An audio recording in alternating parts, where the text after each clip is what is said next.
Kone mura. Ono ti time zaende. Muranda kazi. Zaende esikana. Zaende dzikutuko. Ausati kwenda. Ndichaenda zvangu akangoti virei vazonaka kunovira kuma7.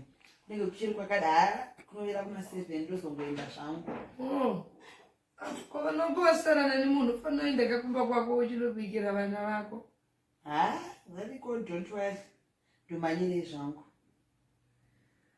Isusu tatauda kutobudo kuenda kuchechi.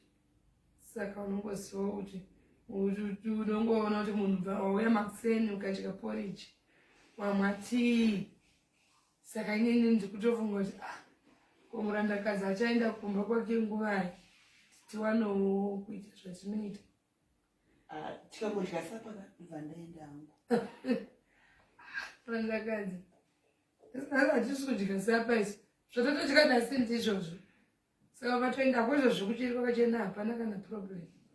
Handova zvanhu tuya nditokuburisa nengirikiri maki yako rega ndikubatire ungwara sejujuka murume wako akadzokera kana ndikutongoda kutongoti ufambe kwakachena mazano kune mbavha dziri kubvutira vanhu mabhega naye ndipewo mapushi ndiburitse muranda.